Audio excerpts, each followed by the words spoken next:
आगंतुक समस्त श्रोताओं को जय श्री कृष्ण, जय सिया राम। सबको प्रणाम करते हैं। आज कथाक्रम बहुत है, कथाक्रम में हम लोग प्रवेश करें। परीक्षित जी महाराज को नंद जी के आत्मज उत्पन्न हुए हैं। सबसे पहली क्रिया का वर्णन करते हैं कि वाचयित्वा स्वस्त्ययनम जात कर्मात्मजस्य वही। जात कर्म संस्कार के बाद स्वस्ति वाचन के लिए विप्रों को बुलाया और ब्राह्मण संत ऋषिगण आकर के सबसे पहले आशीष प्रदान कर रहे हैं लाला को। पूरे ब्रजमंडल में आनंद की उमंग हो रही है। सबके चित्त को, सबके हृदय को ऐसा अनुभव हो रहा है कि नंद जी के लाला नहीं हुए, ये सब हमारे चित्त में ही आनंद भयो है। सब नाच रहे हैं, सब गा रहे हैं। केवल नंद भवन नहीं सजा है, हर द्वार पर बंधन बार लगे हैं, हर द्वार के चौक पुरे हुए हैं, हर द्वार पर कदली वृक्ष लगे हैं। कोई व्यक्ति पूछता है आपने अपना घर क्यों सजायो, तो ब्रजवासी कहें अरे भैया भयो तो नंद के लाला है, पर पतो ना ऐसा लगे कि हमारे घर ही लाला भयो है, हमारे ही हृदय को उजियारो भयो है। ठाकुर जी की उपस्थिति का यह प्रमाण है कि अव्यवस्था में भी वो सुख प्रदान करते हैं, प्रतिकूलता में भी आनंद का अनुभव जिस दिन होने लग जाए समझ जाओ कि ठाकुर जी आ गए जीवन में। अभी प्रतिकूलता अनुभव होती है, रात्रि सो नहीं पाए, ऐसे नहीं चल रहा था, प्रतिकूलता। भोजन अच्छे से नहीं कर पाए, भूख तो बहुत लगी थी, क्यों? नमक नहीं था, प्रतिकूलता। किसी व्यक्ति ने वचन देकर के पूर्ण नहीं किया, हृदय परेशान है, प्रतिकूलता। ये प्रतिकूलताएं भी आपको दुखी कर देती हैं, दुखित कर देती हैं, तो इसका मतलब भगवत प्राप्ति नहीं है। भगवत प्राप्ति का मतलब क्या है? चाहे जितनी प्रतिकूलता हो, शारीरिक हो, मानसिक हो, बौद्धिक हो, लेकिन आनंद स्वच्छंद बना है। ना तो शरीर की व्यवस्थाओं की प्रतिकूलता से दुखी होता है, ना किसी व्यक्ति के द्वारा प्रकट की गई प्रतिकूलताओं से दुखी। भगवत प्राप्त व्यक्ति वो हर स्थिति में प्रसन्न रहता है। लोगों को प्रतिकूलता में विचलित होते हुए देखा गया है, और इतने विचलित सामान्य सी बात पर। लेकिन अगर आप आध्यात्मिक हैं, कथा सुनते हैं, गंगा स्नान करते हैं, तीर्थ यात्रा करते हैं, आचार्यों को श्रवण करते हैं, तो आपका स्वरूप पता चलेगा कि प्रतिकूलता विचलित ना करे। एक आसन पर बैठ करके कथा सुनना है, इसमें भी कई लोगों को बड़ी बाधा लगती है, लेकिन भगवत प्राप्ति जब हो जाती है तो ये प्रतिकूलताएं परेशान नहीं करती, फिर तो आनंद रहता है, व्यक्ति आनंदित होता है हर स्थिति में। और वही श्री कृष्ण है। ब्रजवासियों के लिए वर्णन करते हैं कि 6 महीने तक उत्सव मनता रहा, नाच रहे हैं, गा रहे हैं, आनंद मना रहे हैं। अवाद्यंत विचित्राणी वादित्राणी महोत्सवे, लेकिन किसी को भी विचलनता नहीं हुई है। कई लोग पूछते हैं तुमने नंद जी को लाला देखो, तो ब्रजवासी कहते हैं अभी देखो तो ना है हमने, तो फिर आप नृत्य क्यों कर रहे हो? बोले पतो ना, बिना देखे इतना नृत्य कर रहे हैं, तो देख के तो का ही होएगा। ये सुनकर के इतना सुख मिल रहा है कि नंद जी के लाला भयो है। सब नाच रहे हैं, सब गा रहे हैं। 6 महीने तक उत्सव मनता रहा ब्रजमंडल में। नंद रानी यशोदा के पास जा जा करके सब ब्रजवासी निवेदन करते हैं मैया ने लाला को मुखमंडल दिखाई दे। लेकिन मानवीय स्वभाव होता है कि अत्यंत प्रिय लगने वाली वस्तु को व्यक्ति छिपाता है, प्रस्तुत नहीं करता। ध्यान से सुनिएगा, अत्यंत प्रिय, अत्यंत मूल्यवान और अत्यंत गूढ़ वस्तु को प्रकाशित नहीं किया जाता, उसको छुपाया जाता है। इसीलिए कुछ संबंधों के लिए कहा गया कि उनको जितना गोपनीय रखो उतना अच्छा। जैसे प्रेम, जैसे गुरु आज्ञा, इनको छुपाने में ही इनकी बढ़ोतरी है। जैसे अपने गुण, कई लोग ऐसे होते हैं कि उनके अंदर कोई गुण है तो वो रूप ही ऐसा बनाते हैं, चाल ढाल ही ऐसी कर लेते हैं, शब्दावली ही ऐसी बना लेते हैं कि उनकी उपस्थिति से उनके गुण का पता चल जाता है कि इनमें ये गुण होगा। पर एक बात हम आपसे निश्चित कह दें, भगवत प्राप्त व्यक्ति अपने गुण को छुपाता है। वो ज्ञानी है, फिर भी सभा में जाकर के प्रस्तुत ऐसे करेगा कि मैं इतना नहीं जानता, आप बताइए ना, आपसे सुनना चाहता हूं, आपसे समझना चाहता हूं। ये भगवत प्राप्त व्यक्ति का लक्षण हो जाता है। दीनता प्रधान होती है। वो गायक है, वो सुंदर है, वो ज्ञानी है, वो कर्मनिष्ठ है, वो धनवान है, ये जितने भी गुण हैं ये सब गौड़ हो जाते हैं उसकी दीनता प्रधान रहती है। बस ये भगवत प्राप्त व्यक्ति का लक्षण है। उस सभा में आने के बाद भी हमारे श्रीनाथ जी के मंदिर में एक बार तानसेन गाने के लिए आए। तो तानसेन जब गाने के लिए आए तो तानसेन तो राजाओं की सभा में गाते थे।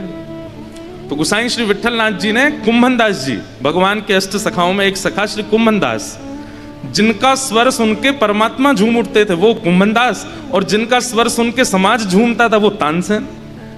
तो तानसेन जी जब गाने के लिए आए तो गोसाई श्री विठलनाथ जी ने कुंभनदास जी को उनकी सेवा में मतलब भाई बड़ा गायक है, आगरा से आ रहा है, उनका बैठने की प्रबंध, उनके जलपान की प्रबंध में कुंभनदास जी को लगाया। ध्यान से सुनिएगा, कुंभनदास जी ऐसे अद्भुत गायक हैं कि ठाकुर जी के नेत्र सजल हो जाते हैं कई बार उनका स्वर सुन के।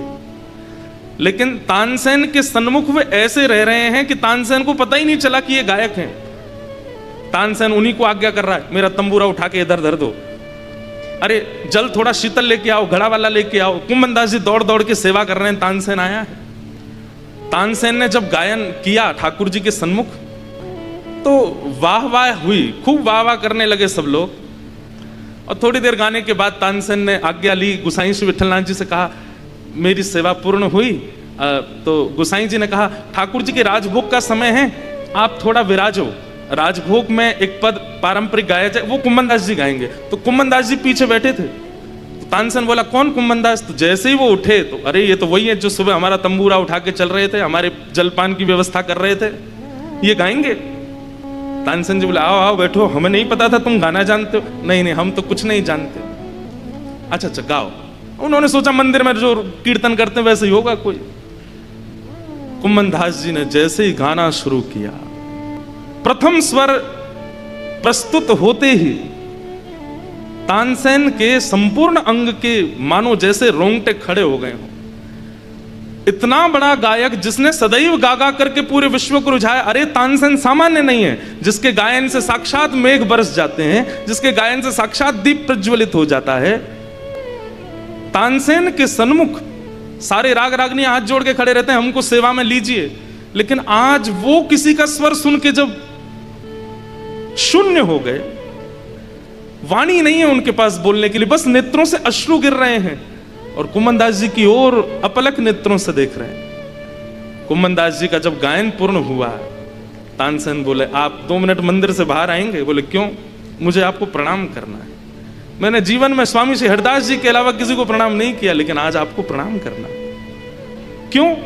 बोले प्रणाम का कारण ये नहीं कि आपका स्वर बहुत अच्छा था, कारण ये कि इतना सुंदर स्वर होने के बाद भी सुबह से आप मेरे साथ हो, आपके चाल ढाल बोली चाली उठने बैठने से एक बार भी आपने ये पता नहीं लगने दिया कि आप गायक हो। ये इस बात का प्रमाण है कि आपको ठाकुर जी प्राप्त हो गए हैं, क्योंकि आप अपने गुण को छुपा रहे हो, गुण को गौड़ कर रहे हो।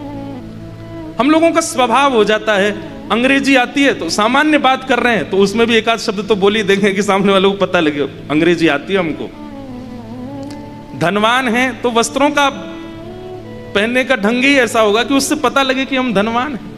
लेकिन भगवत प्राप्त व्यक्ति वो अंतर्मुखी रहता है, उसे ज्यादा इस बात की रुचि नहीं होती कि मेरे बारे में सबको पता लगे, मुझे सब जाने, मेरे गुण पर सब रीझ हैं।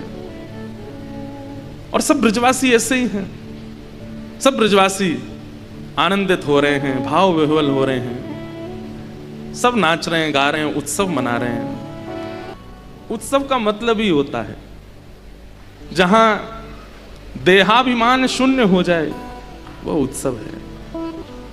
तभी नंद उत्सव की उस सभा में पूतना का आगमन हुआ। पूतना राक्षसी है। कंस ने उसको बताया कि मेरे शत्रु ने 84 कोस में कहीं जन्म ले लिया है, लेकिन मुझे जगह नहीं पता कहां जन्म लिया है। पूतना बोली चिंता मत करो, 10 दिन के भीतर पूरे 84 कोस में जितने बालकों ने जन्म लिया है मैं सबका सूची निकलवाती हूं, और जिस जिसने जन्म लिया सबको मार दूंगी मैं, कोई नहीं बचेगा। उन्हीं के बीच में आपका शत्रु कृष्ण भी मर जाएगा। कंस ने कहा जाओ करो इस क्रिया को। और पूतना अत्यंत सुंदरी रूप धारण करके घर घर जाती है और अपने रूप के प्रभाव से घर के जनों को आकर्षित कर लेती है। उनके छोटे नवजात बालक को गोद में लेकर के अपना पयोधर विष पिला करके और मार देती है। ये मानवीय स्वभाव हमेशा से रहा है कि वो सुंदरता, वो वस्त्र और व्यक्ति के लटके झटके जो होते हैं उन पर बहुत जल्दी आकर्षित हो जाता है। समझ रहे हैं बात को? यदि कोई व्यक्ति जैसा ठाकुर जी ने बनाया वैसा नहीं है, एक्स्ट्रा अपने आप को निर्माण कर ले, थोड़े विचित्र से बाल कर ले, विचित्र सा अपना मुखमंडल बना ले, थोड़े बढ़िया से कपड़े पहन ले, थोड़ा ज्यादा एक्स्ट्रा ऑर्डिनरी लगने लग जाए, तो हमारा विश्वास सहज हो जाता है उस पर, और यही हम लोग फंस जाते हैं। मैं हमेशा कथा में कहा करता हूं, प्रभाव नहीं स्वभाव देखो। आपको जान के आश्चर्य होगा, प्रभु श्री राम जब धरा धरती पर आए थे उस समय राम जी से ज्यादा प्रभाव रावण का था। हिरण्यकश्यप जब पृथ्वी पर था तब नृसिंह भगवान से ज्यादा प्रभाव हिरण्यकश्यप का चल रहा था। प्रभु श्री कृष्ण जब ब्रजमंडल में जन्मे उस समय कंस का प्रभाव ज्यादा था। तो प्रभाव ज्यादा होना कोई बड़ी बात नहीं है, राक्षसों का भी रहा है, उस पर आकर्षित मत हुआ करो। यदि किसी का प्रभाव आपको अपनी ओर खींच भी रहा है तो उस समय कथा को याद कर लेना, बोले भाई ये देखो इसका चलना हमको अच्छा लगा, इसका पहनाव अच्छा लग रहा है, इसका बोली चाली अच्छी लग रही है, इसके लटके झटके अच्छे लग रहे हैं, लेकिन वास्तविक इसका जो अंतरंग गुण है जब तक वो पता ना चल जाए तब तक मैं इसके समीप नहीं जाऊंगा। ये विचार होना चाहिए। चाहे आपके मित्र संबंध हो, चाहे आपका विवाह संबंध हो, चाहे आपके माता पिता बहन बंधुओं के अलावा किसी से भी संबंध हो, प्रभाव मत देखिएगा। पूतना का रूप इतना सुंदर है और उसके वस्त्र आवस्त्र इतने सुंदर हैं कि सब उस पर रीझ गए। बहुत ध्यान से सुनिएगा। जैसे ही सभा में प्रवेश करती है सब आकर्षित हो जाते हैं, कहते अरे अरे आपके बालक को जरा मैं गोद में खिला लूं, तुरंत बालक दे देते हैं। खिलाते खिलाते खिलाते समय पाते ही अपने पयोधर में जहां वो विष लगा के गई है दे देती है, मुख में मर जाते हैं बालक। और ऐसे ही मारते हुए पहुंच गई गोकुल। सब नाच रहे हैं, नंद घरा आनंद भयो जय कन्हैया लाल की, यशोदा के लाला भयो नंद जी को लाला भयो जय कन्हैया लाल की। पूतना आई और जैसे ही पूतना का आगमन हुआ, जिस जिस स्थान से पूतना निकलती है सबको अपनी ओर आकृष्ट कर लेती है, आकर्षित कर रही है। कोई उसके रूप को देख रहा है, कोई उसके वस्त्र देख रहा है, कोई उसकी चाल देख रहा है, कोई उसकी ढाल देख रहा है, कोई किसी पर मोहित, कोई किसी पर मोहित, और जो जो मोहित होते जा रहे हैं उन सबका भजन टूटता जा रहा है। एक बात सुनिएगा, भक्ति की राह पर, भक्ति के पथ पर जो वस्तु, जो व्यवहार, जो क्रिया आपको भगवत विमुख कर रही है वही पूतना है। कल कथा में बहुत मन लगा और आज कथा सुनते सुनते कहीं ना कहीं मन विचलित हुआ, कोई और चिंतन आ गया। वो चिंतन जिसका आया है वही पूतना है, उससे सावधान रहिएगा, उससे बचिएगा। समझ में आ रही है बात? पूतना पर सब मोहित हो गए। पूतना ने जैसे ही नंद भवन में प्रवेश किया तो यशोदा मैया ने जैसे ही पूतना को देखा, पूतना को देख करके मन में एक बार को एक किंचित भाव आया, अरे विधाता तैने बहुत बुरा कियो मेरे संग, मेरो लाला इतने विलंब ते भेजो, यदि पहले ही भेज दे तो यही तो ब्याह कराती अपने लाला को। देख कितनी सुंदर है, अरे या के वस्त्र कितने सुंदर, या के नेत्र कितने सुंदर, या के आभूषण कितने सुंदर। पूतना को देख करके यशोदा मैया भी बोल पड़ी, अरे बहन तुम बड़ी सुंदर हो, कहां से आई हो? पूतना ने अपना ऐसे ही कोई परिचय दिया, पास के गांव से आई हूं, आपके लाला भयो, तो मैं तो रोक ही नहीं पाई, मैं तो मिलवे आई हूं या देखने आई हूं। अरे तुम्हारो ही लाला है, लो अपनी गोद में लो। ठाकुर जी तुरंत उसकी गोद में दे दिए। बंधुओं, यहां पर बहुत प्रकाश डालते हुए श्री वेदव्यास जी महाराज कह रहे हैं कि पूतना के रूप, स्वरूप, व्यवहार, स्थिति सबको आकर्षित कर ले गई, लेकिन जिनको आकर्षित करना चाहिए था वो आकर्षित नहीं हुए। साक्षात कितना बड़ा सौभाग्य है पूतना का कि उसकी गोद में परमात्मा है, लेकिन ठाकुर जी गोद में जाते ही नेत्र बंद कर लेते हैं और अपने छोटे छोटे भुजाएं ऐसे हाथ ऊपर और रख लेते हैं कि कहीं इसकी छाया भी नहीं आवे हमारी आंखन पे। आप अपने गुण, व्यवहार और लोक रंजन की स्थिति से संसार को तो रिझा लोगे, संसार को रिझाना। और एक बात और बताएं आपको, जैसे जैसे समय आगे बढ़ता जा रहा है, सोशल मीडिया का टाइम बढ़ता जा रहा है, दुनिया को रिझाना कोई बहुत बड़ी बात नहीं। आज बेसुरा गा करके भी रिझाया जा रहा है, उल्टा सीधा नाच के भी रिझाया जा रहा है, अस्त व्यस्त कपड़े पहन के भी रिझाया जा रहा है, लोगों के सामने उल्टे सीधे काम करके वीडियो बना करके भी रिझाया जा रहा है। अंगूठा छाप बिना पढ़े लिखे फालतू के काम करने वाले लोगों के भी 1-1 करोड़ फॉलोअर हैं। कोई बड़ी बात नहीं है दुनिया को रिझाना। एक बात बोल दूं कान पकड़ के सॉरी बोलते हुए, ये सब पूतना है, इनसे सब रीझ रहे हैं, इनसे सब रीझ रहे हैं। कैसे कैसे गाने आ रहे हैं आजकल, उन गानों को लोग कैसे कैसे सुनते हैं। पर भगवान की बहुत बड़ी कृपा है, गंगा जी की बहुत बड़ी कृपा है, अब धीरे धीरे युवाओं का रुझान कथा की ओर बढ़ रहा है। धीरे धीरे हमारे युवा भाई बंधु कीर्तन सुनते हैं, संकीर्तन सुनते हैं, छोटे छोटे बच्चे आते हैं हमसे मिलने। आप कभी हमारे पास 1-2 दिन बिता के देखो, इतना सुख मिलेगा ना आपको।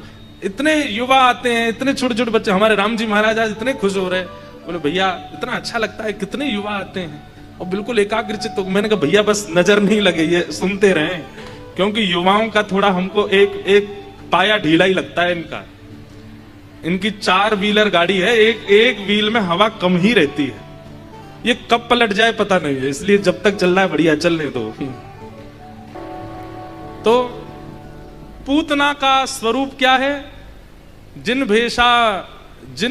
भेष से संसार रीझे, जिस भेष से दुनिया रीझे, जिस क्रिया से, जिस कर्म से सब मेरे को देखें, ये पूतना का स्वरूप है, ये पूतना का स्वभाव है। और मेरी ऐसी कोई क्रिया, मेरा ऐसा कोई गुण, मेरा ऐसा कोई स्वरूप जिससे ठाकुर जी रीझ जाएं, वो वैष्णव है, वही भक्ति पथ है।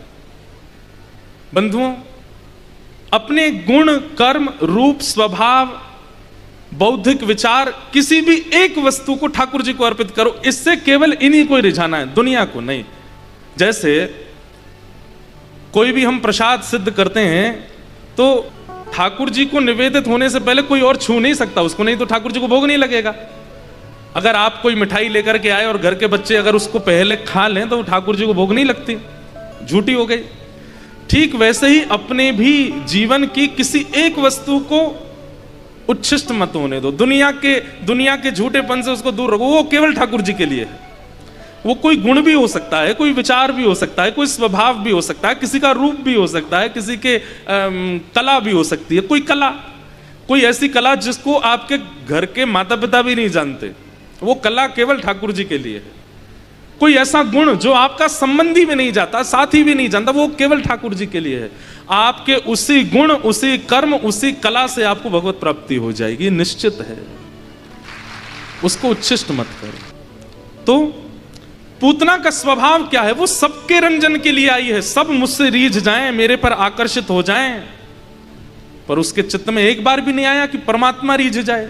इसलिए ठाकुर जी के इतने समीप जाने के बाद भी भगवान के नेत्रों की अधिकारिणी नहीं बनी पूतना। ठाकुर जी ने नेत्र बंद कर लिए, यशोदा मैया किसी कारण से थोड़ी बाहर गई, पूतना ने तुरंत योजना बना करके अपना पयोधर जैसे ही भगवान के मुख में दिया, आहा, ठाकुर जी ने उसका पयोधर पीना प्रारंभ किया।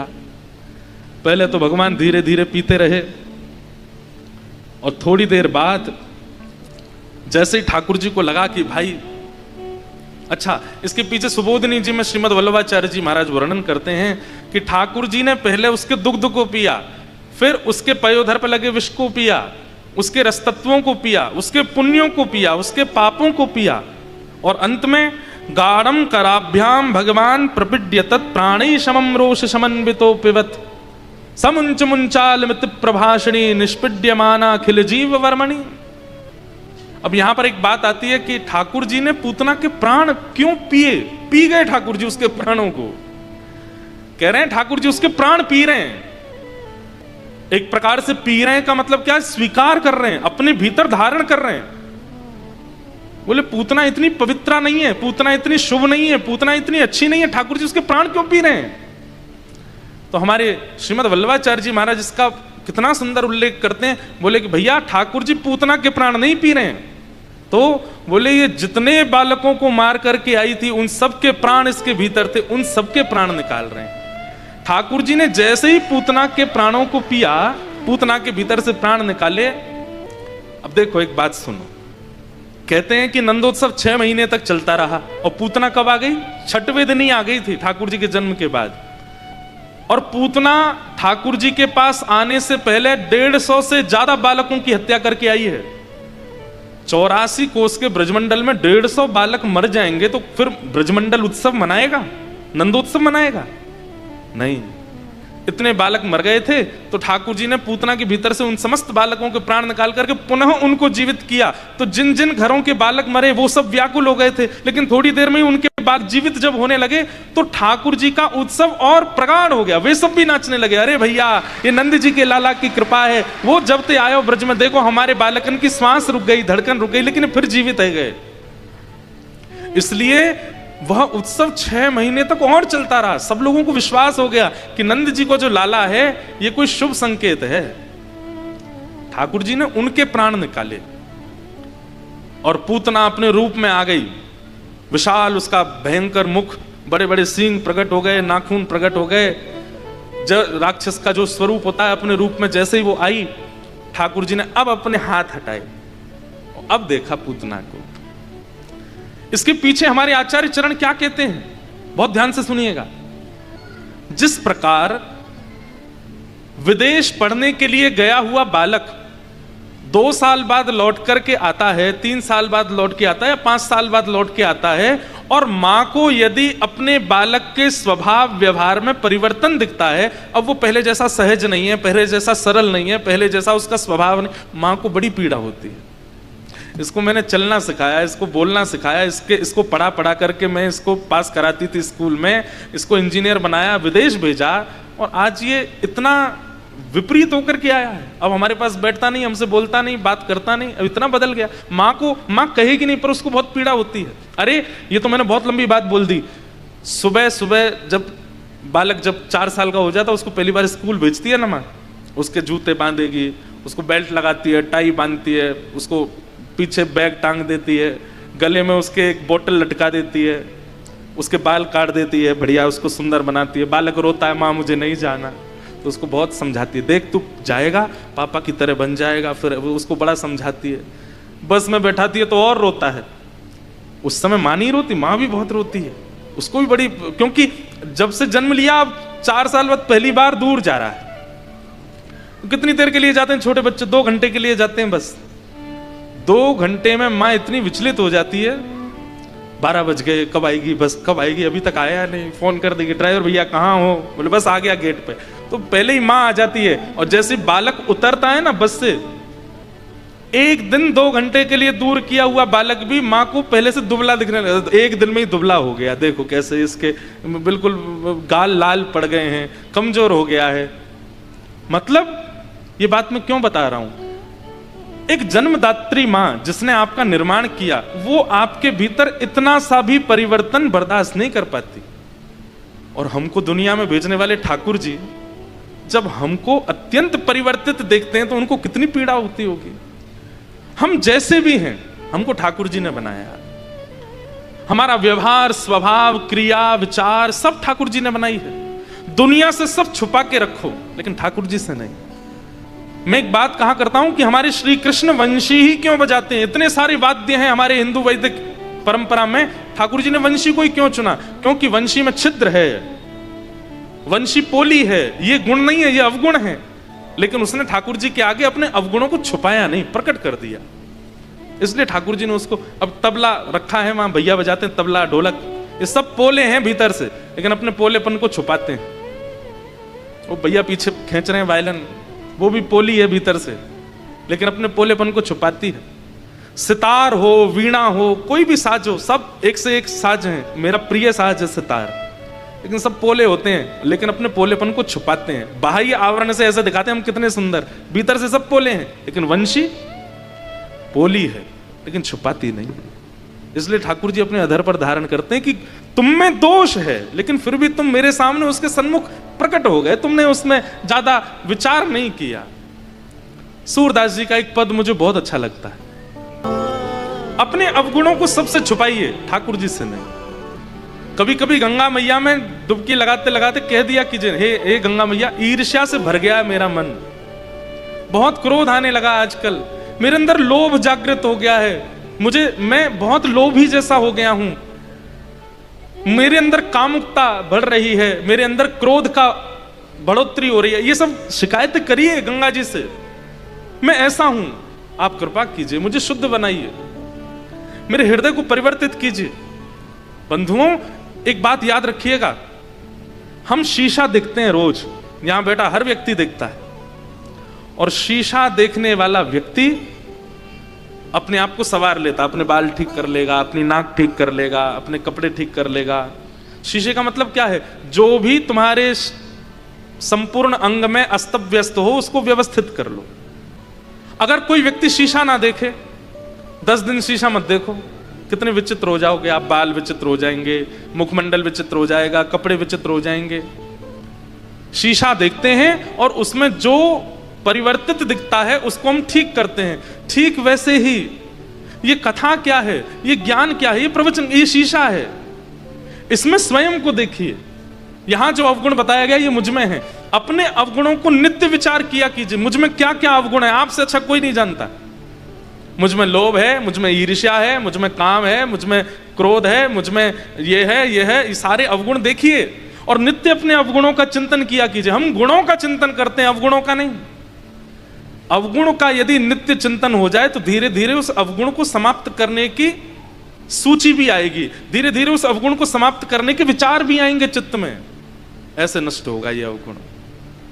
मैं पत्नी से तेज आवाज में बात कर जाता हूं, मैं पति को समझ नहीं पाती हूं, या बच्चे हमारी बात नहीं सुनते, या बच्चे सोचे माता पिता को कैसे समझाएं, ये सारे अवगुण हैं। इन अवगुणों का नित्य चिंतन करो, क्या करें, कभी ना कभी तो उसकी कोई सूची आएगी चित्त में।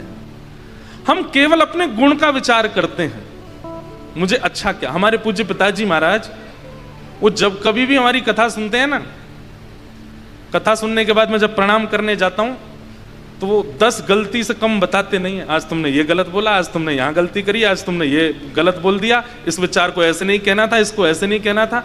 बचपन में जब मैं प्रारंभ किया था कथा कहना तो मुझे बहुत पीड़ा होती थी, पिताजी प्रशंसा ही नहीं करते, कितना भी अच्छा कह लो कभी अच्छा ही नहीं बोलते। लेकिन ये कृपा हुई कि उन्होंने अच्छा कभी कहा नहीं, तो परिवर्तन करने की इच्छा हुई। अपने दोषों का नित्य चिंतन करो कि क्या क्या दोष है, उस पर क्रिया करने का भी मन होगा।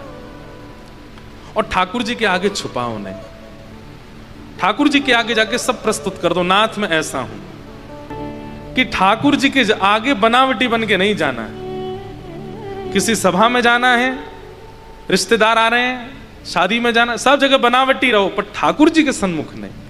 ठाकुर जी के सन्मुख तो जैसे हो वैसे जाओ, नाथ मैं ऐसा हूं। और बनावटी मतलब मेरा कोई श्रृंगार या रूप से मतलब नहीं है, खूब बढ़िया बढ़िया पहन के जाओ, उसमें कोई दिक्कत नहीं है। अपने अंतरंग विचारों को परिवर्तित करके मत जाओ, उसमें छिपाव करके मत जाओ, जैसे हो वैसे। भाई वैद्य के सामने रोग लेकर के जाओगे तभी तो चिकित्सा होगी, और वैद्य से अगर आपने छुपा लिया तो फिर चिकित्सा कैसे होगी, दवाई रिएक्शन और कर जाएगी। इसलिए डॉक्टर के सामने सब बता दो, सुबह उठते हैं सिर में भी दर्द हो जाता है, वमन हो जाता है, ऐसा होता है वैसा होता है, भूख नहीं लगती, सब बता दो तो वो समझ जाता है कि पीड़ा क्या है। ऐसे ही ठाकुर जी वैद्य हैं, उनके आगे ज्यादा बनावटी बन के मत जाओ, जैसे हो वैसे। नाथ, पड़ोसी को देखता हूं मुझे ईर्ष्या होती है, मेरे बुआ के बच्चे आते हैं तो मुझे अच्छा नहीं लगता है, उनसे मुझे क्रोध आता है, पत्नी की ये बातें मुझे बहुत बुरी लगती हैं, ऐसा होता है, वो सामने वाले के धन को देख के मुझे लोभ होता है। सब बोल दो, जो किसी से नहीं कहा ठाकुर जी को सब बताओ, परिवर्तन अपने आप देखोगे आप। ठाकुर जी को बता दिया, ठाकुर जी फिर चिकित्सा करेंगे।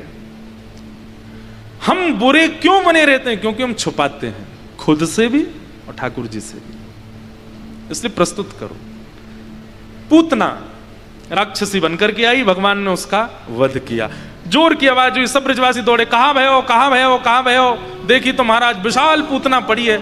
सब ने दौड़ के पहले भीतर जाके देखी, लाला कहां है, लाला मिलो नहीं। तो देखी महाराज तो पूतना के पयोधर पे पड़ो है लाला।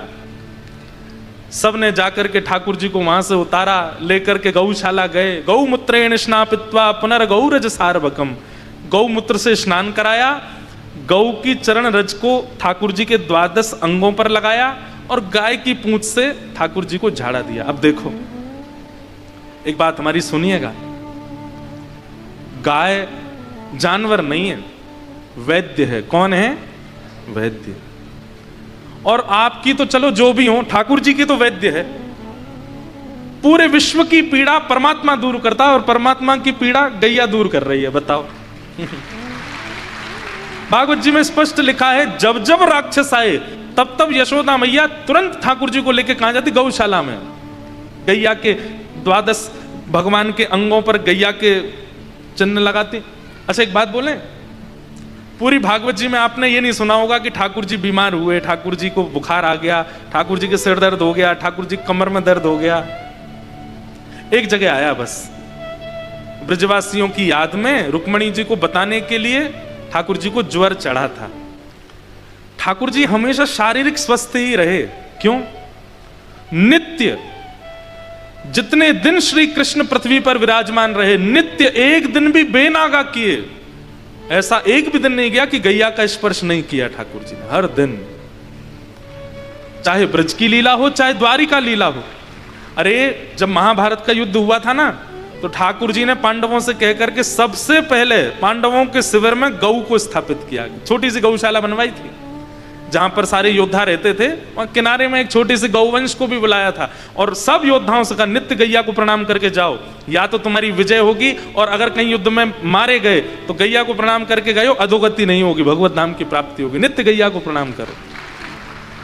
टप टप ताली बजाने से कुछ नहीं होगा, क्योंकि हमने तो गैया की बिल्कुल कदर की नहीं। जिनको ठाकुर जी इतना मान देते हैं, हम उनका मान नहीं दे रहे, तो ठाकुर जी हमें कैसे प्राप्त होंगे? एक बात याद रखिएगा, जैसे भगवत प्राप्ति के लिए नाम जप है, जैसे भगवत प्राप्ति के लिए व्रत अनुष्ठान है, जैसे भगवत प्राप्ति के लिए साधन है, वैसे ही भगवत प्राप्ति के लिए स्वच्छंद भाव की गौ सेवा भी है। गौ सेवा, और गौ सेवा भी किस भाव से? अब आप कहोगे ग्वारिया भी तो करते हैं गौ सेवा, हाँ, तो उनकी सदगति होगी। गौ सेवा भी इस भाव से कि कोई देखे ना, कोई पूछे ना, कोई जाने ना, बस ये मेरी है, मैं इनकी सेवा करूं। मैं तो कथा में कहता हूं, जिसको गौमूत्र और गौ गोबर से घृणा होती है, ठाकुर जी को उससे घृणा होती है। हमारे अष्ट सखा गाते हैं, आगे गाय पाछे गाय, इत गाय उत गाय, गोविंद को गायन में बस वो ही भावे। गैया के बीच में ठाकुर जी को बहुत अच्छा लगता है। गाय, गंगा और गौरी, इन तीन की उपासना जीवन में ले आइए। गौरी मतलब मातृशक्ति, माताएं बहनें। गाय, गंगा और गौरी। आज मुझे एक व्यक्ति ने निवेदन किया, बोले महाराज जी आप एक चीज कथा में बोल देंगे? मैंने कहा बताओ। बोले अभी वो श्रावण आएगा तो कावड़िया आते हैं हरिद्वार, आप उन सबसे एक निवेदन कर दीजिए। क्या? कि गंगा में स्नान करें, एक तो कुल्ला ना करें, एक वस्त्र ना धो। मैंने कि केवल कावड़ियाओं से नहीं, गंगा स्नान करने वाले हर व्यक्ति से हमारा निवेदन है कि गंगा जी में ना तो वस्त्र धोइए, ना कभी कुल्ला कीजिए। ये दो काम मत कीजिए। ये परिवर्तन की भावना अपने अंदर लाइए, आपके सारे पुण्य क्षीण हो जाते हैं। चरणामृत है ठाकुर जी का। तो गैया की सेवा में थोड़े लगिए, ठाकुर जी को बहुत प्रिय है। ठाकुर जी धीरे धीरे अब 3 महीना के हो गए। 3 महीना के जैसे ही भये तो ठाकुर जी ने आज पहली बार करवट बदली, और जैसे ही ठाकुर जी ने करवट ली, यशोदा मैया ने नगाड़े बजवा दिए। पूरे ब्रजमंडल में आनंद है। बोले कहाँ भयो? बोले आज नंद के लाला ने करवट ली है। करवट जानते हैं? ठाकुर जी ऐसे है गए। सोचो हमारे वृंदावन के लाला कितने लाडले हैं, इनकी करवट का भी उत्सव होता है। और करवट का उत्सव किस भाव से हो रहा है? बहुत ध्यान से सुनिए, सब लोग इधर देखो। करवट का उत्सव इस भाव से कि ब्रजवासी इतने उत्सुक हैं कि लाला कब बोलेगो, कब चलेगो, कब हमारे पास आवेगो, कब कब कब या की गति आवेगी। तो करवट एक प्रकार से सबसे पहला मूवमेंट होता है बालक का। तो पहली बार करवट ली है, तो इसलिए ब्रजवासी इतने खुश है कि बस अब करवट ले ली, कल को पाम भी चलावेगो, फिर घुटमुन भी चलेगो, फिर बैठना सीख जाएगो, और फिर एक दिन चल चल के हमारे घर आयो करेगो। तो ब्रजवासियों को इतनी उत्सुकता हुई कि करवट लेने पर ही उत्सव मना दिया। और छोटा मोटा उत्सव नहीं मना, खूब विशाल झड़ा भंडारा। झड़ा भंडारा मतलब 84 कोस के ब्रजमंडल में किसी के घर पर चूल्हा नहीं जला, सब नंद भवन आए रोटी खावे। क्यों? करवट लिया आज लाला ने। जिनके आप दर्शन करते हो, राधा रमण हो, राधा वल्लभ हो, बिहारी जी हो, बड़े लाडले लाला, बड़े लाडले।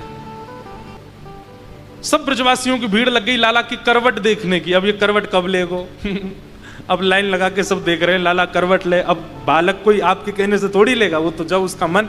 सब ब्रजवासी देख रहे हैं कब लेगो। जैसे ही ठाकुर जी पलटा मारे, ओहो जय जयकार होने लग जाए, नाचे गावे, लाला ने करवट ले ली। और ठाकुर जी तो जय जयकार सुन के रोने लगे। यशोदा मैया बोली, अरे ये सब ब्रजवासी ऐसे आ जाएं। सब लाला को लेकर के घूम रहे हैं। तभी वहां सक्टासुर नाम का एक दैत्य आ गया। ठाकुर जी एक सकट के नीचे, सकट कहते हैं बैलगाड़ी को, बैलगाड़ी के नीचे सो रहे थे। मैया ने झूला बना दिया, वहां के नीचे सो रहे। इतने में ही सक्टासुर दैत्य आ गया। भगवान ने पाद प्रहार से सक्टासुर का वध कर दिया। बोलो सक्टासुर मर्दन गोपाल की। धीरे धीरे ठाकुर जी अब 1 साल के हो गए। और जैसे ही लाला 1 साल के भये, ठाकुर जी के 2 दांत निकल के आए हैं। ठाकुर जी 1 साल के हो गए। और जैसे ही ठाकुर जी 1 साल के भये, तो ठाकुर जी के थोड़े थोड़े दांत निकल आए हैं, 2 दतुइयां निकल आई हैं। और ठाकुर जी मन में सोचे, ये 2 दांत निकल आए, मैया को कैसे बताऊं कि मेरे दांत आगे? बोल तो सकते नहीं अभी। तो बगल में दाऊ दादा लेटे थे। सो ठाकुर जी ने दाऊ दादा को हाथ पकड़ो और हाथ पकड़ के मुंह में लेके जोर से काट गए। और जैसे ही ठाकुर जी काटे, यशोदा मैया तो दूर कहीं काम कर रही, दाऊ दादा, अरे मैया खागो खागो खागो, मोए खागो। यशोदा मैया दौड़ी दौड़ी आई, अरे ए दाऊ तू काय को खींचे, काय को चिल्ला रहो? मैया देख लाला मोए खागो। मैया बोली, वाके केवल मसूड़े हैं, वाके दांत तो है ना है, वो कितनी जोर से खा जाए तेरे लगेगी तो है ना। ना मैया देख। जैसे ही मैया ने देखी तो ठाकुर जी के 2 छोटे छोटे दांतों के चिन्ह बने हैं दाऊ दादा के हाथ पे। वो देख करके मैया ने दाऊ दादा को हाथ छोड़ो, लाला लाला ने मुंह दिखाइयो। और ठाकुर जी कैसे होठ ऊपर करके मैया ने जब 2 दांत देखे, मैया तो बलैया लेने लगी, आरती लेके आई, लाला की आरती करने लगी। दाऊ दादा बोले, वाह हमें खागो और या की आरती हो रही है ऊपर से। मैया ने जाके रोहिणी मैया को बताई और मैया पूरे ब्रजमंडल में हवा की तरह बात फैल गई, लाला के 2 दांत निकल आए। अब तो ब्रजमंडल के सबरे ब्रजवासी आ गए और सब आमे, लाला ने घमऊ दिखाए थे कैसे दांत हैं तेरे। कोई अपनो हाथ कटवावे, कोई अपनी उंगली कटवावे, कोई अंगूठा कटवावे। ठाकुर जी से कटवा रहे हैं सब। और जैसे ही वो चिन्ह बन जाए सब अपने सिर से लगावे, अरे मैया तेरे लाला के 2, अब तो बस नेक और दिना रुकनो है, चलन लगेगा तुम्हारो लाला। सब इतने प्रसन्न हैं। ये आनंद ही श्री कृष्ण है, जो हर स्थिति में सुख दे रहे हैं, जो हर स्थिति में उत्सुकता दे रहे हैं, वही श्री कृष्ण है। अब यशोदा मैया लाला को लेकर के बुलवाती हैं, लाला बोल मैया। ठाकुर जी नहीं बोलते। फिर दाऊ दादा ले जाते हैं, लाला बोल भैया। ठाकुर जी नहीं बोलते। नंद बाबा गोद में ले जाते हैं, लाला बोल बाबा। ठाकुर जी नहीं बोलते। सबरे पीछे पड़े रहे, लाला बोले ही ना है, लाला बोले ही ना है। एक दिन यशोदा मैया अपनी गोद में लेके गौशाला में घूम रही थी और जैसे ही गैया के पास गई तो ठाकुर जी गैया की ओर उंगली करके बोले मैया गैया। और जैसे ही ठाकुर जी बोले गैया, यशोदा मैया बोली लाला दोबारा बोलियो, बोले गैया। ठाकुर जी ने सबसे पहला शब्द उच्चारण पृथ्वी पर आकर के किया गैया। और गैया बोलने के बाद मैया बोली लाला एक बार बोल दे मैया। ठाकुर जी बोले मैया। गैया से प्रारंभ किया, फिर मैया बोले। सूरदास जी महाराज ने बहुत सुंदर पद में इसकी व्याख्या की। ठाकुर जी बोलने लगे, सब ब्रजवासियों को इतना सुख मिला। अब तो ब्रजवासियों की लाइन लग गई अपनो अपनो नाम बुलवा में। तोतली वाणी में ठाकुर जी सबका नाम बोलते हैं। कोई गोपी को नाम प्रभावती, और वो कहे लाला बोल प्रभावती। अब ठाकुर जी कैसे बोले प्रभावती, लेकिन फिर भी ठाकुर जी उल्टा सीधा नाम बोलते हैं और वही सुनकर के ही सब गोपियां प्रसन्न हो जाती हैं, आनंदित हो जाती हैं। ऐसी ठाकुर जी की मधुर लीला चल रही है। गर्गाचार्य जी महाराज आए और भगवान का नामकरण संस्कार किया। बड़े भाई का नाम बलभद्र रखा, बलराम रखा, और छोटे भैया का नाम कृष्ण रखा। ठाकुर जी का नाम कृष्ण उनके वर्ण के भाव से रखा गया। इदानिम कृष्णताम गतः। कृष्ण शब्द की सामर्थ्य क्या है? कृस्तु भूवाचक शब्द है, पृथ्वी के स्वामी को कृषि कहते हैं, और ण जो है वो निवृत्ति वाचक है। मतलब इस नाम को गाने वाला व्यक्ति निवृत्ति को प्राप्त होता है, और पृथ्वी पर रहने वाला व्यक्ति अगर इसको गाए, पृथ्वी का स्वामी कृषि और ण यानी निवृत्ति, पृथ्वी के स्वामी यानी कि मानवों की जिस नाम से निवृत्ति होगी, जिस नाम से मुक्ति होगी, वही है कृष्ण। ठाकुर जी का नाम। लोग अधिकतर कृष्ण शब्द का उच्चारण गलत करते हैं। कई लोग कृष्ण कहते हैं, कई लोग कृष्णा बोलते हैं, कई लोग कृष्ण बोलते हैं, बहुत उच्चारण उसका शुद्ध नहीं कर पाते। शुद्ध उच्चारण कृष्ण, भगवान का नाम कृष्ण रखा गया। ठाकुर जी का नामकरण श्री गर्गाचार्य जी महाराज के द्वारा किया गया। धीरे धीरे ठाकुर जी अब 3 वर्ष के है गए, और जैसे ही लाला 3 वर्ष के भय हैं, इतने उद्यमी है गए हैं। एक बात सुनिएगा हमारी बहुत ध्यान से।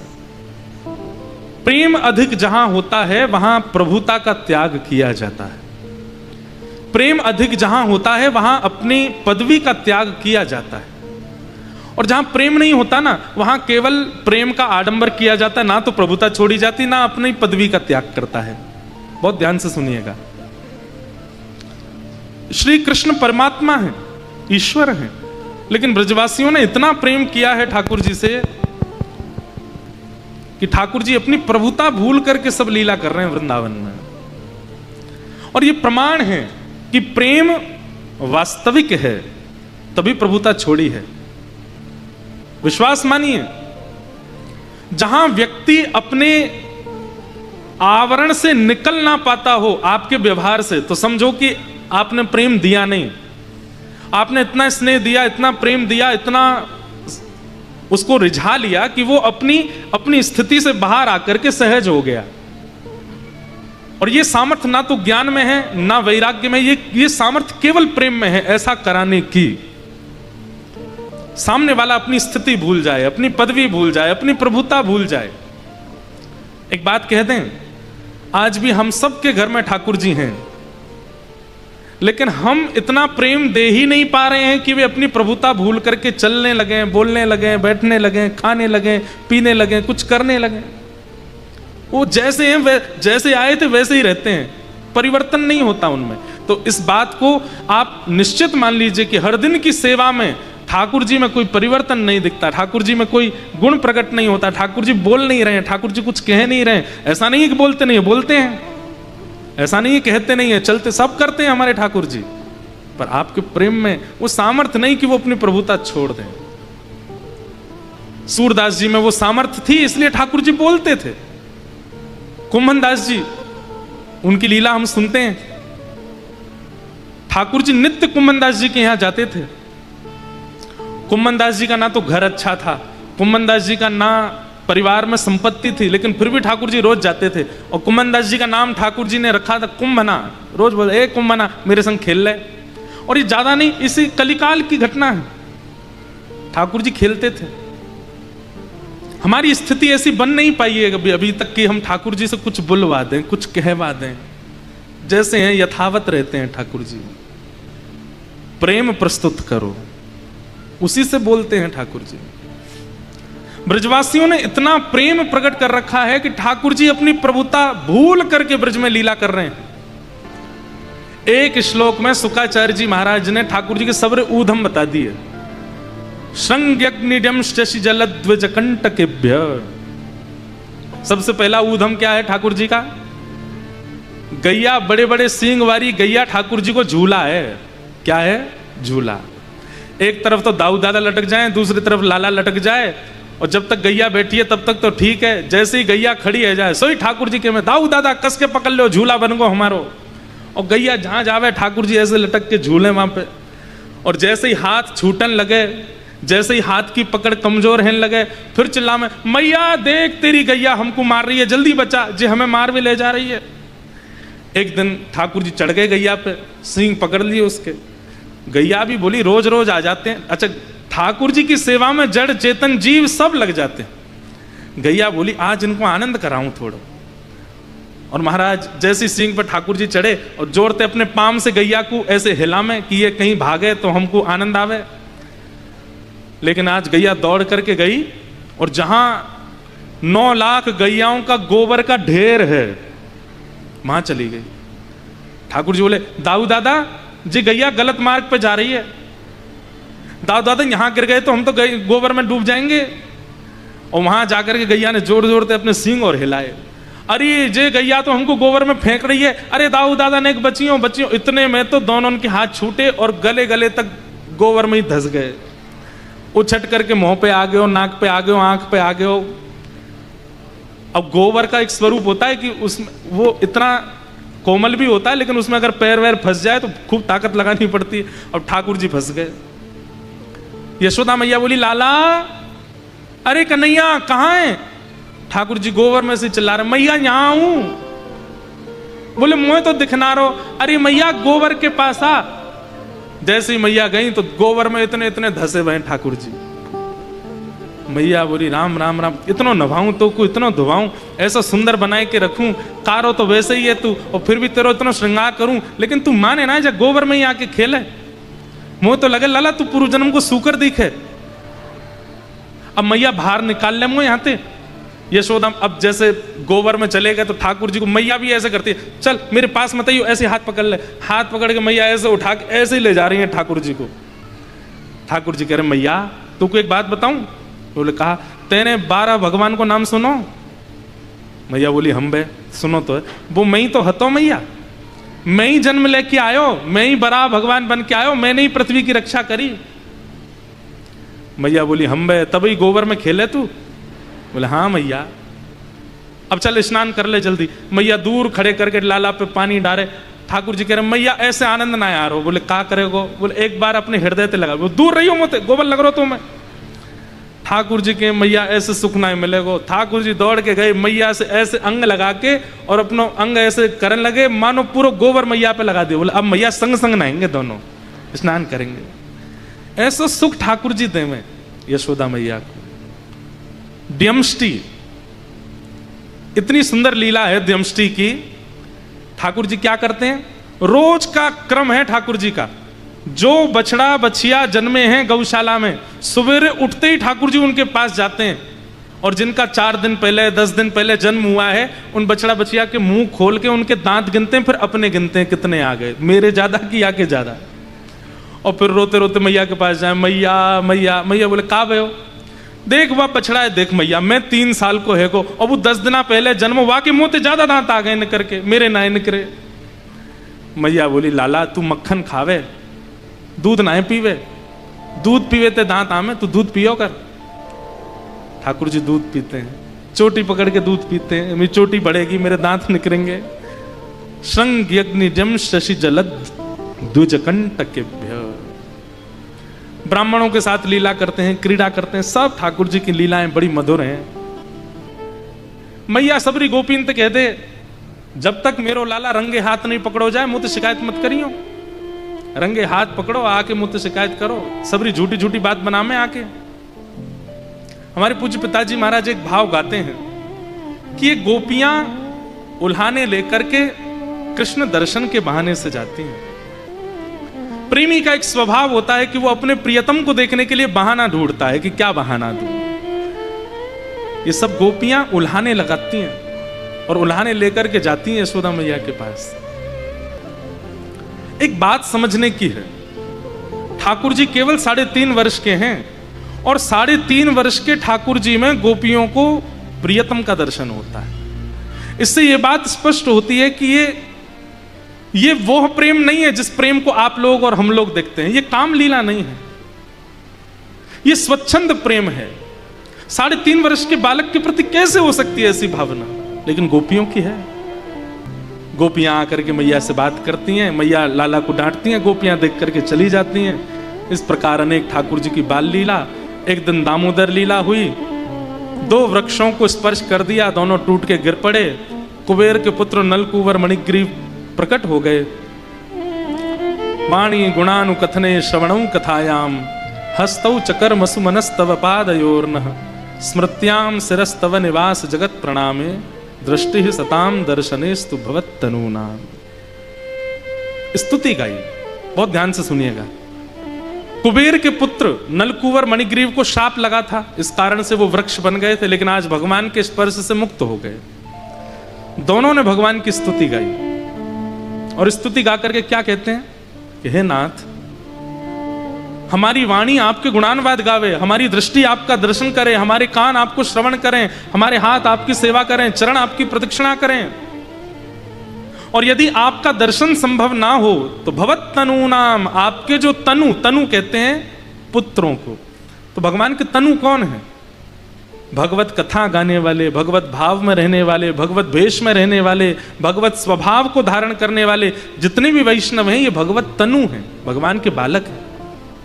नलकूवर मणिग्रीव कहते हैं आप ना देखो तो कम से कम आपके तनु, आपके वैष्णवों का दर्शन हमको होता रहे, ऐसी हम पर कृपा हो। बंधु एक बात मानिएगा हमारी, आप श्री राधा रमण जी दर्शन करने जाते हैं, जैसे ही कपाट खुलते हैं, दर्शन खुलते ही सबकी भुजाएं खड़ी हो जाती हैं, मुख से जय जय श्री राधे, राधा रमण लाल की जय आदि आदि सब उद्घोष होता है। जैसी उत्सुकता, जैसी तत्परता और जैसी व्याकुलता भगवत दर्शन में होती है, वैसी तत्परता, उत्सुकता और व्याकुलता यदि भगवत जनों के दर्शन में हो जाए तो ठाकुर जी बड़े प्रसन्न होते हैं। मान लो आप एयरपोर्ट पर हैं और तभी कोई वैष्णव दिख जाए, और वैष्णव देख करके तुरंत आपने अपने चप्पल उतारी, जूते उतारी, नहीं विचार किया कि देख रहे हैं लोग, तुरंत नतमस्तक हो गए, दंडवत किया, प्रणाम किया।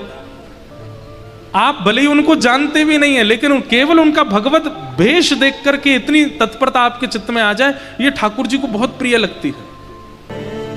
गिरधर ने आपको अपना लिया, ये कब जानो?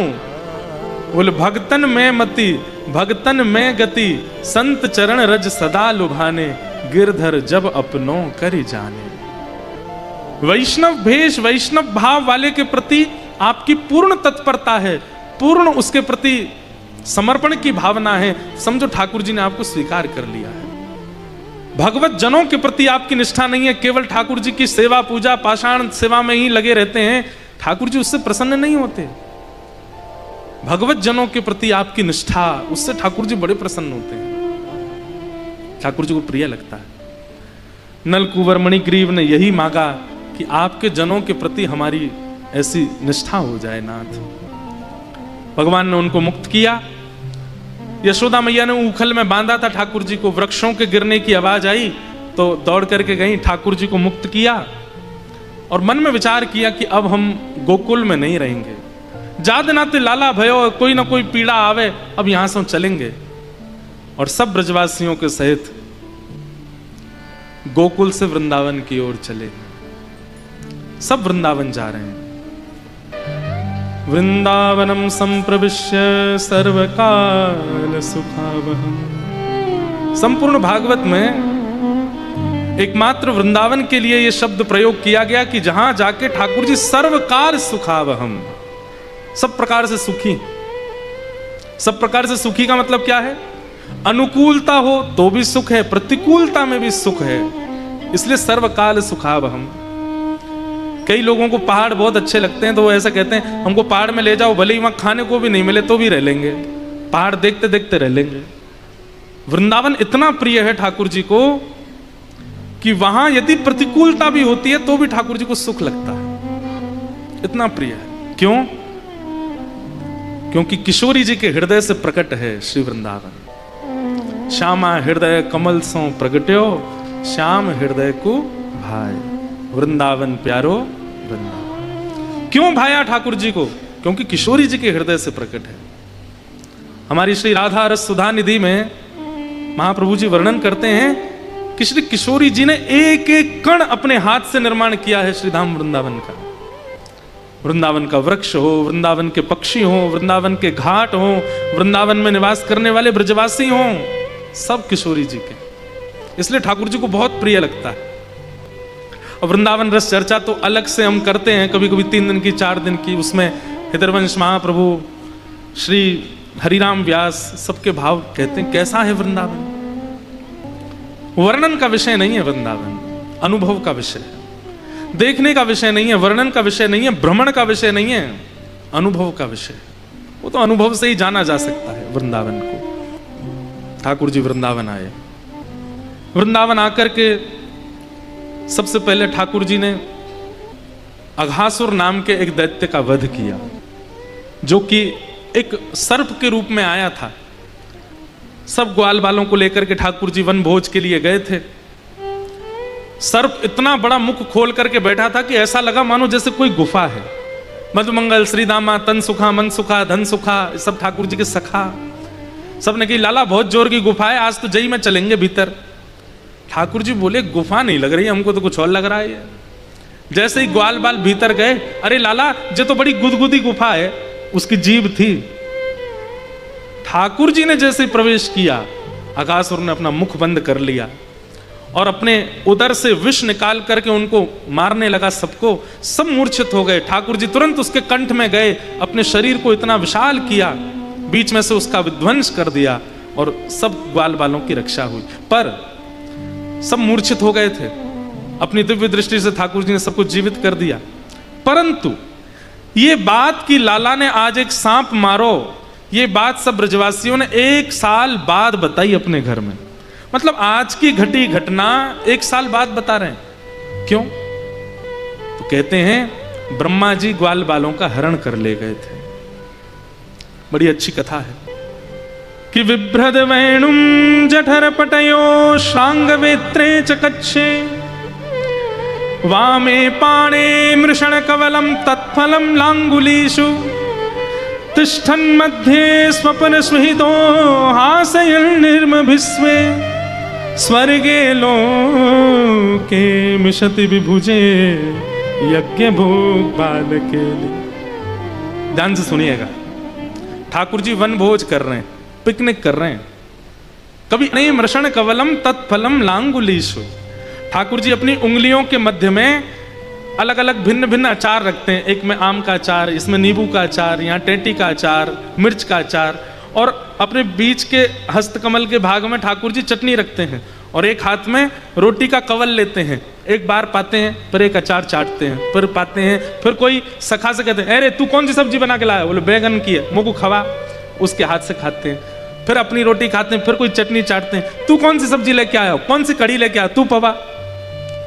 कभी कभी सेवा में बहुत व्यवस्थित थाली नहीं लगानी होती। कभी कभी ऐसा भाव रखो आज ठाकुर जी वन भोज करेंगे, तो वन भोज में कैसे? एक बड़ा रोटला, उसी के बीच में चटनी, एक तरफ सब्जी, एक तरफ दाल, रोटी के ऊपर ही। कभी कभी ठाकुर जी को वन भोज के भाव से ऐसे भोग लगाओ। ठाकुर जी पा रहे हैं प्रेम से। प्रसिद्ध कथा है कि मधुमंगल छुप करके कड़ी पी गया था। बासी कड़ी थी, खट्टी कड़ी थी, लेकिन सब ग्वालान ने ठाकुर जी से जाके कही लाला बड़ो चतुर है मधुमंगल। बोले चो कड़ी बना के लायो, कोई और खा नहीं ले, हमारे चुपचाप खा रहा हो एकांत में बैठ के। ठाकुर जी बोले दारी के बताऊं अभी। दौड़ के गए, अरे मधुमंगल। मधुमंगल मुंह से लगाए पूरा घड़ा पी रहा था कड़ी का, और जल्दी जल्दी पी रहा था कि कहीं बच नहीं जाए, ठाकुर जी पाएंगे तो खट्टा कड़ी है उनको लगेगा। लेकिन लाला माने ना है, जबरदस्ती मांग ले, या हमारे जल्दी जल्दी पी रहे थे। इतने में ठाकुर जी पहुंच गए, मधुमंगल क्या कर रहे हो? मधुमंगल ने जैसे ही मुख से हटाई, कछु ना लाला। अच्छा हम ते कड़ी छुपा के खा रहे है ना है लाला, बात वो ना है, 3 दिन आते घर में कछु बनो ना है, एक ही कड़ी पा रहे हैं सबरे घर के। अब तू तो राजा को लाला, तेरे घर तो रोज नए नए पकवान बने, हम तो लाला गरीब हैं। 3 दिन पहले की कड़ी धरी, बासी है गई, दुर्गंध आ रही वहां में ते, खट्टी है गई। तू खावेगो तो तू को कर्कश लगेगी, या हमारे एकांत में खा रो। और तू माने ना है, सामने बैठतो तो जरूर खातो, या हमारे एकांत में खा रहा हूं। ठाकुर जी बोले बिना चाखे कैसे जानू कि खट्टी है? तेरे कहवे तो थोड़ी मानूंगा मैं तो चाखूंगा। मधुमंगल बोलो अब तो लाला में सबरी पा गए हो, या मैं तो बची ना है। ठाकुर जी बोले हिलियो मत इतकुआ। और ठाकुर जी ने उस ऐसे थोड़ी पकड़ी और अपने समीप लेकर के बोले तेरी नाक पे, होठ के ऊपर और यहाँ पे थोड़े थोड़े कड़ी के कण लगे, मैं इनको चाट लूं? ना ना लाला ऐसा नहीं। इतने तो ठाकुर जी ने पकड़ के जीभ निकाल के चाट गए। नाक पे, होठ के ऊपर, गाल पे जो जो कड़ी के थोड़े भाव मिले, ठाकुर जी चाट गए। मधुमंगल के नेत्र सजल हो गए, आंसू गिरने लगे। लाला तू इतनो प्रेम मत करे कर हमते, हम ब्रजवासी, हमें तो गोबर की सुगंधी आती रे, हम कछु भी पहन लें, कछु भी खा लें, ना उठवे को ढंग ना बैठवे को ढंग, हम तो ऐसे ही बावड़े से और तू इतनो प्रेम देवे हमें, हमें ऐसा लगे हम जन कौन है। ठाकुर जी बोले ये भेद बता के तू मुझको अलग काहे को कह रहा है? अरे मैं हूं ब्रजवासी हूं, मैं हूं तेरे जैसा हूं। और भैया कड़ी ने खट्टी तो हती, लेकिन तेरे मुख लग जावे तो मीठी सी लग रही मुझे तो, बहुत अच्छी। मधुमंगल ने ठाकुर जी को हृदय से लगा ली, बोले लाला तू बहुत प्रेमी है। अब यहां ये लीला चल रही है, लेकिन आकाश से समस्त लीला देख रहे देवता कुछ तो हंस रहे हैं, कुछ भावुक हो रहे हैं, लेकिन ब्रह्मा जी चिंतित हो रहे हैं। ये परमात्मा है, ये सच में भगवान है। सहस्त्र शीर्षा पुरुषा सहस्त्राक्षा कहकर के जिनको निवेदन किया जाता है, ये वही है। खंबायु अग्निम शलिलम महिम च ज्योतिम से सत्वानि दृशो द्रुमादीन कहकर के जिनको पूरे विश्व में देखने की भाव कही जाती है, ये वही है। जिनके सामने बैठने से पहले अपरस की भावना रखनी पड़ती है, और अपरस में आया हुआ व्यक्ति भी इनको स्पर्श करने से पहले अपवित्र पवित्रो वा सर्वावस्थांगतो पिवा यस्मरेत पुंडरीकाक्षम सभाई आभ्यंतर सूचि कहकर के स्पर्श करता है। इतनी शुद्धता पवित्रता का ध्यान रखना पड़ता है, तब इनके स्पर्श के अधिकार मिलता है। और ये ब्रजवासियों के मुख से मुख लगा के उनकी कड़ी चाट रहे हैं, ये परमात्मा है। ये प्रसंग जब मैं सोचता हूं ना, तो मेरे मन में आती है, जब ब्रह्मा की मति घूम सकती है तो मानवों की क्यों नहीं घूमेगी। कई बार लोग बोल देते ना ठाकुर जी ने रास किया, ये रास कोई भगवान करते हैं? ठाकुर जी ने चोरी करी, चोरी कोई परमात्मा करता है? आजकल बड़े बड़े इन्फ्लुएंसर भी हैं, वो भी बोलते हैं गोपाल जी की सेवा करते हैं, गोपाल जी को यूं करते हैं। अरे वो परमात्मा, उसको झुनझुना दिखाते हैं, उसके सामने ऐसा करते हैं लोग वृंदावन जाने वाले। आपकी गलती नहीं है, हमारा निर्माण करने वाले ब्रह्मा की भी मति घूमी थी, तो हमारी घूम जाए तो कोई बड़ी बात नहीं है। ठाकुर जी की लीला में संशय उत्पन्न होना ही सामान्य बात है, ब्रह्मा को भी हुआ। लेकिन प्रेम लक्षणा भक्ति यदि चित्त में है तो संशय नहीं होगा, स्वीकार होगा। भक्ति का केवल आवरण है, ज्ञान का केवल आवरण है, तो संशय उत्पन्न होगा। लेकिन प्रेम लक्षणा भक्ति यदि पूर्ण रूप से चित्त में विद्यमान होगी तो संशय नहीं, स्वीकार होगा। जो कर दें ठाकुर जी। हमारे हितरवंश महाप्रभु कहते हैं, हित चतुराशी जी का सबसे पहला पद श्री हितरवंश महाप्रभु कहते हैं, श्री राधा वल्लभ लाल जी को प्रकट किया। वो कहते हैं जोई जोई प्यारो करे सोई मोय भावे। एक बार एक गायक आया श्रीनाथ जी के सामने गाने के लिए, तो गायक के मुंह में पान लगा था, तो पान लगा करके गा रहा था, तानसेन था। तो गोसाई विठलनाथ जी बोले, ए तानसेन तुम झूठे मुंह से गा रहे हो, मेरी तो आदत है, मैं पान खा के गाता हूं। ये ठाकुर जी की सभा है, ये तुम्हारे राजाओं की सभा नहीं, पान खा के गा रहे हो, जाओ थूक के आओ उसको। तानसेन बाहर गया, कुल्ला करके आया, पवित्र होके आया, पेटी लेकर के जैसे ही गाने लगा तो सामने खड़े श्रीनाथ जी को झोंके आने लगे। ठाकुर जी सोने लगे। गोसाई जी ने तुरंत पर्दा किया, भीतर गए, जय जय इतनो आलस आ रहा हो कि सो रहे हो? बोले वो या की गायकी बिल्कुल बढ़िया लगी, थोड़ी देर पहले बहुत बढ़िया गा रहा हो, अब जन कहा गा रहा है, मुझे तो समझ ही ना आया आ रहा हो। गोसाई जी बोले थोड़ी देर पहले पान खा के गा रहा था। बोले या ते कहो फिरते पान खा के आएगो, और ये जब तक बिना पान खाए रहे मेरे सामने नहीं आवे, पान खा के ही गावे को। गोसाई जी बोले जय हो, सबरे नियम सबरी शुद्धता हमारे काजे, अपने काजे सबरे नियम तोड़ देते हो। जब अपनी इच्छा पे आते हो तो फिर कुछ विचार नहीं करते। वैदिक क्रिया हो, शास्त्रीय बातें हो, सब हमारे लिए। ठाकुर जी के तो जो रुचिकर लग जाए उसको स्वीकार कर लेते हैं ठाकुर जी। ठाकुर जी की भावना है। सबसे पहले तो भक्ति, प्रेम लक्षणा भक्ति का यही सबसे पहला लक्षण है, स्वीकार। और जहां स्वीकारीकरण नहीं है वहां प्रेम नहीं हो सकता। अपने प्रियतम की हर स्थिति स्वीकार है, उसका उठना बैठना बोलना चलना फिरना, वही तो प्रेम होता है जहां सब स्वीकार है। जहां कहीं भी ठाकुर जी की एक लीला या एक स्थिति या एक बात पर आपके चित्त में अस्वीकारीकरण आता है और तर्क आता है, वहां प्रेम लक्षणा भक्ति नहीं आ सकती। प्रेम लक्षणा वृंदावन वाली भक्ति वो तो वहीं आती है जहां सब स्वीकार, जो कर दें ठाकुर जी हमको सब स्वीकार है। अब बात तो हमारे अंदर बहुत आती है, हम ज्यादा विस्तार में चले जाते हैं, आज वैसे भी बहुत विलंब हुआ है। ब्रह्मा जी को मोह हो गया, उन्होंने कहा कि ये परमात्मा नहीं है, ठाकुर जी के ग्वाल बालों का हरण करके ले गए। ठाकुर जी ने ग्वाल बालों का रूप धारण किया, 1 साल तक ठाकुर जी ही ग्वाल बाल बन के घूमते रहे। 1 साल बाद ब्रह्मा जी को लगा कि ग्वाल बालों के बिना श्री कृष्ण रो रहे होंगे, मैं देखूं। जैसे ही आकर के देखा तो जितने ग्वाल बाल ब्रह्मलोक में सब पृथ्वी पर भी थे। मन में विचार करने लगे ये तो अपराध हो गया, ठाकुर जी से क्षमा प्रार्थना करूं, ग्वाल बालों के सहित क्षमा मांगूंगा तो ही क्षमा प्रार्थी हो सकता हूं। ग्वाल बालों को लेने ब्रह्मलोक गए तो ब्रह्मलोक में जैसे ही ब्रह्मा जी जाने लगे, द्वारपाल बोले कहां जा रहे हो? बोले अरे हम ब्रह्मलोक के ब्रह्मा हैं, भीतर जा रहे हैं। बोले ब्रह्मा जी तो भीतर पहले से ही बैठे हैं, तुम कौन हो? ब्रह्मा जी बोले मेरा रिप्लेसमेंट हो गया इतनी देर में? बोले तुम बहलू पिया हो, असली ब्रह्मा तो भीतर बैठे हैं। भीतर जाकर के देखा तो ब्रह्मा की पदवी पर साक्षात नारायण बैठे थे और ब्रह्मा जी का रूप धारण करके बैठे थे। ब्रह्मा जी ने खूब स्तुति गाई, बोले नाथ मुझसे अपराध हो गया।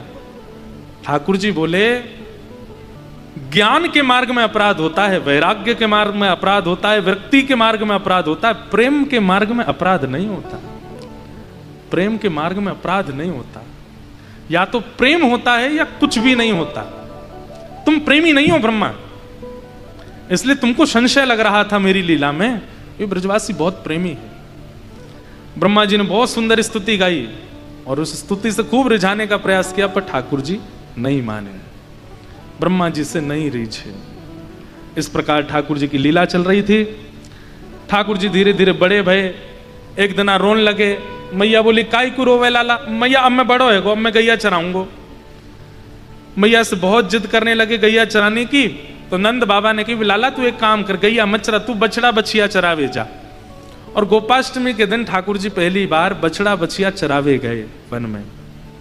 बहुत सुंदर लीला है। हमारे ब्रज में रसिया गाते हैं, मैया खोल दे केवड़िया लाला आयो गाय चराए। ठाकुर जी गैया चराने गए।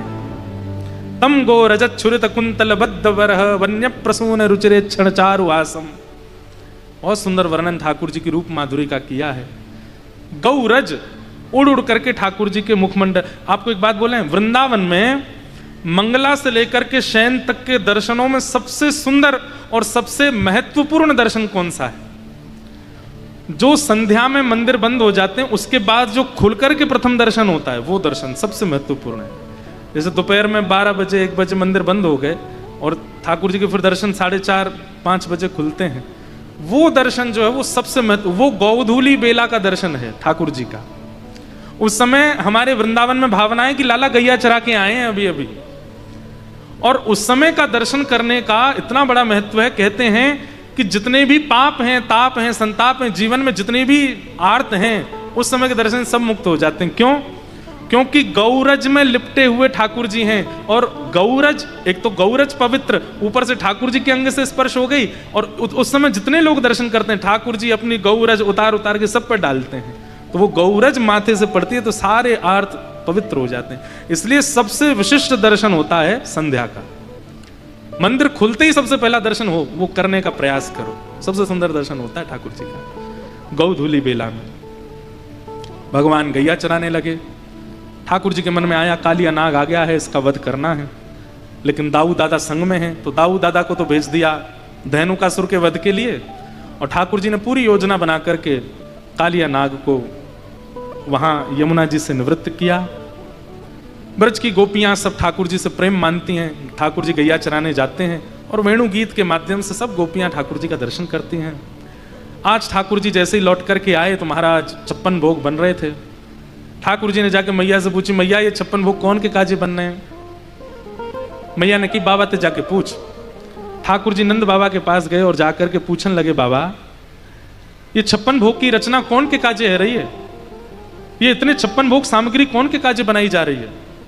ठाकुर जी बोले, लाला हम किसानन के देवता हैं इंद्र, और इंद्र की पूजा साल में एक बार हम करें 56 भोग लगा के। या हमारे ये 56 भोग बन रहे हैं इंद्र की पूजा के लिए।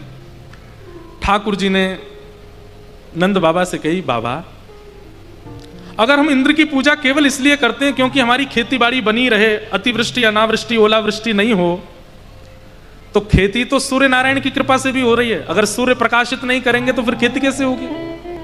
वरुण देव यदि रुष्ट हो जाएं तो खेती कैसे होगी?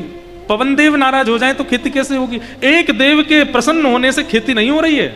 सब देवताओं की प्रसन्नता से ही जीवन चलता है पिताजी, लेकिन देवता इतने सारे हैं कि सबको आप वंदन कर नहीं सकते। इसलिए पिताजी जड़ में पानी डालो, वृक्ष अपने आप हरा भरा हो जाता है।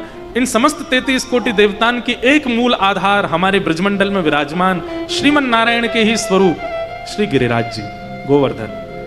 मेरी मानो तो आप सब ब्रजवासी मिलकर के गोवर्धन की पूजा करो। ब्रजवासियों में कई भाव उत्पन्न हुए, कईयों ने मना किया, लेकिन ठाकुर जी ने सबको समझाया। बोले तुमने कभी इंद्र के दर्शन किए? बोले नहीं किए। बोले मैं वचन दे रहा हूं गिरिराज बाबा के प्रत्यक्ष दर्शन होंगे। ये बात जैसे ब्रजवासी ने सुनी, सब ब्रजवासी बोले ठीक है लाला, देख लियो, दर्शन होने चाहिए। बोले बिल्कुल होंगे, चलो। और सब ब्रजवासी को लेकर के ठाकुर जी गोवर्धन गए। एक बात किसी ने मुझसे पूछी कि ठाकुर जी को इंद्र पूजा से इतनी दिक्कत क्यों हो गई? दिक्कत नहीं हुई है, ध्यान से सुनिएगा। जिससे प्रेम होता है उसका हित हो, ऐसी भावना सदा चित्त में रहती है। ब्रजवासी उस देव को पूजन कर रहे हैं जो देव भाग्य नहीं बदल सकता, जिसमें भाग्य बदलने की सामर्थ्य नहीं है। और ब्रजवासियों की पूजा करने से वो देवता अपनी पदवी का और ज्यादा अहंकार उसके चित्त में आता जा रहा है। और जिसके अंदर अहंकार आवे, जिसमें भाग्य बदलने की सामर्थ्य ना हो, ऐसे देव को वंदन करने की आज्ञा नहीं है। बंधुओं, देव सब हैं, प्रणम्य हैं सब, पर सबकी पूजा नहीं होती है। इसलिए हमारे शास्त्रों में पंचदेव पूजन की आज्ञा की गई, और उनमें श्री नारायण ही गिरिराज जी हैं, गोवर्धन हैं, उनकी पूजा की आज्ञा की गई है। ये ब्रजवासी जाते हैं, इंद्र की पूजा करते हैं। इंद्र कोई भाग्य नहीं बदलता, बल्कि और मानी हो जाता है इनकी पूजा से। इसलिए ठाकुर जी चाहते हैं कि ऐसे का वंदन हो जिससे भाग्य में परिवर्तन आवे। हम सबके भाग्य निश्चित हैं, पर देव पूजा और इष्ट पूजा से भाग्य में परिवर्तन आता है। इसलिए ठाकुर जी चाहते हैं कि भाई ये लोग सब। अब एक और बात है, हमारे ब्रज को भाव ऐसा है कि ठाकुर जी को तो ये कभी प्रणाम करने वाले हैं नहीं, स्वयं भगवान इनके साथ खड़े हैं, लेकिन ये सब ठाकुर जी को प्रणाम नहीं करेंगे। लेकिन ठाकुर जी को प्रणाम करने की जो इतनी विधि बताई गई शास्त्रों में, वो लागू कैसे होगी? तब ठाकुर जी बोले एक मेरा प्रतिनिधि स्वरूप बनाना पड़ेगा ताकि ये उनको प्रणाम करें, मोह तो प्रणाम करेंगे नहीं। ठाकुर जी खूब कहते हैं मैं जय जय हूं, मोह प्रणाम करो। मधुमंगल सीतामा के दोबारा बोलियो लाला कौन है तू? बोले जय जय हूं मैं। चल बात मत बनावे, जय जय आयो, कौन देव को स्वामी है तू? हम तो ये वंदन ना करेंगे, तू तो हमारो लाला है। इसलिए ठाकुर जी विचार कर रहे हैं कि इन ब्रजवासियों को एक बार प्रणाम करवाना है।